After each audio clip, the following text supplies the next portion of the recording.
Assalamualaikum warahmatullahi wabarakatuh. Perkenalkan, saya Harun Al-Rashid, NPM 193100058.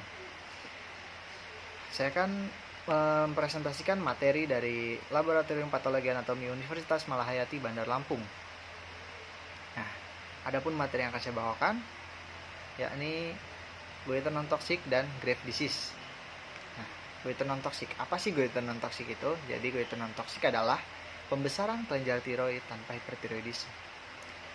Jadi dia itu kayak kelenjar tiroid yang ada di lehernya itu membesar, atau bisa disebut juga dengan penyakit gondongan atau gondok. Nah, penyakit ini tuh dibagi dua, ada yang difusa dan ada yang nodusa. Nah, apa sih penyebab penyakit ini? Penyebab penyakit ini yang paling umum adalah kekurangan yodium, tapi bisa juga konsumsi glitorogen yang tinggi, gangguan hormonal, dan riwayat radiasi pada kepala dan leher. Nah, berikutnya faktor risiko. Apa aja faktor risikonya? Yang pertama ada jenis kelamin. Jenis kelamin ini tuh lebih sering terjadi pada wanita. Jadi penyakit ini tuh perbandingannya 1:5. 1 pria dan 5 wanita. Nah, kemudian dari usia.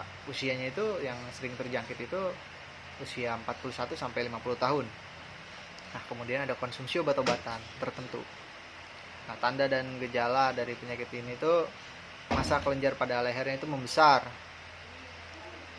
Nah, jika cukup besar, itu dapat menekan trakea sehingga dapat mengakibatkan gangguan respirasi dan gangguan menelan.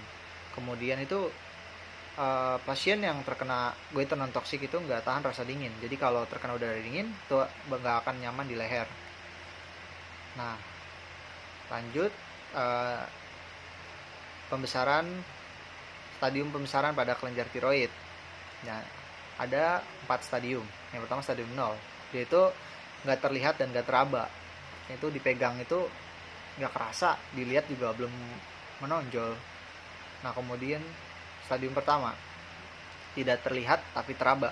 Jadi belum kelihatan nih tonjolan di sini, tapi kalau udah dipegang itu, ternyata ada gitu kelenjar tiroidnya yang membesar itu. Nah, pada stadium 2 terlihat jika menelan. Jadi kalau kita makan, itu tuh bakal kelihatan ada tonjolan di leher. Kemudian yang terakhir, stadium 3, itu terlihat dari jauh. Jadi udah pernah lihat kan pasien-pasien dengan penyakit gondok. Nah, seperti itulah contohnya untuk stadium yang ketiga. Selanjutnya tuh ada grave disease. Jadi grave disease itu nama lainnya struma toxic diffusa, yang ditemukan oleh Robert Grave pada tahun 1835. Nah, grave disease ini itu adalah suatu gangguan autoimun yang terjadi pada kelenjar tiroid.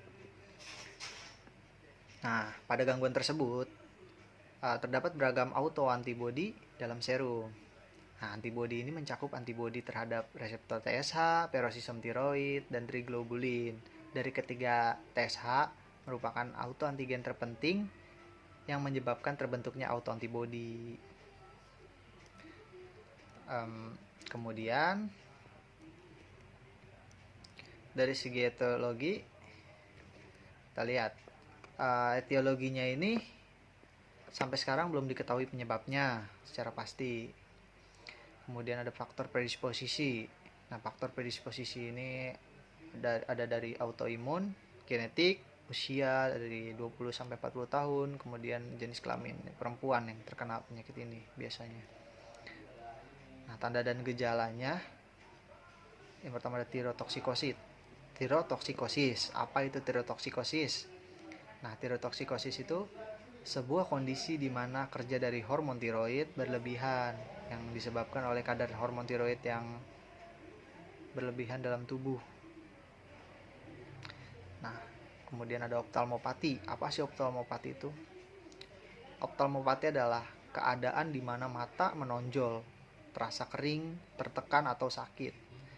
Kelopaknya itu membengkak, sensitif terhadap cahaya, penglihatan pada gangguan suatu objek itu ganda. Jadi ada 2 gitu. Dan memerah akibat peradangan. Nah, kemudian yang terakhir, gejala yang terakhir atau tanda-tanda yang terakhir itu ada dermopati atau penyakit kulit yang kadang disebut myxedema paratibia. Nah, kemudian dari patofisiologi.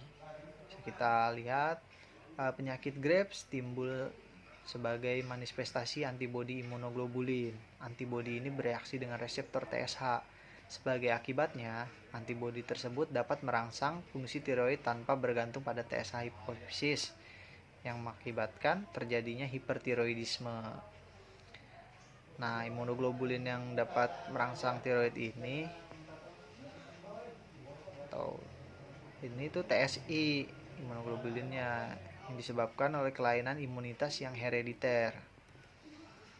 Nah, adapun diagnosis atau pemeriksaan penunjang dari penyakit Graves disease ini, yang pertama ada tes darah, terus tes serapan yodium radioaktif, tes pencitraan. Nah, tes pencitraan itu bisa CT scan, bisa juga MRI. Nah, kemudian ada penata laksanaannya. Ada 2 jenis obat penata laksanaan ini, yaitu obat anti tiroid dan obat penghambat beta. Jadi yang pertama itu obat anti tiroid, contohnya itu metimazol, carbimazol, dan propitioracil. Nah, yang kedua itu ada obat penghambat beta, ada propanolol, metoprolol, antenolol, dan nadolol. Nah, kemudian dari penata laksanaan berikutnya itu ada terapi yodium radioaktif dan pembedahan. Nah, saya akan menjelaskan makroskopis dari kelenjar dari penyakit Graves disease ini.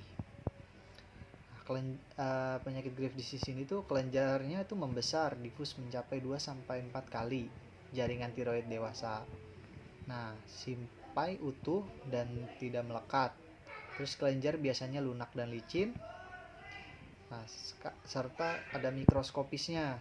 Nah, mikroskopis pada Graves disease ini ada hiperplasia folikel berukuran kecil sampai sedang, sebagian hiperplasia dengan struktur papiler.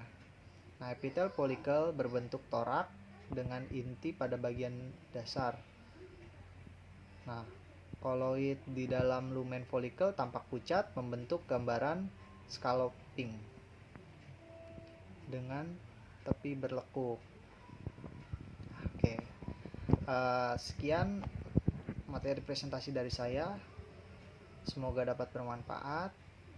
Kurang lebihnya mohon maaf apabila ada salah kata. Wassalamualaikum warahmatullahi wabarakatuh.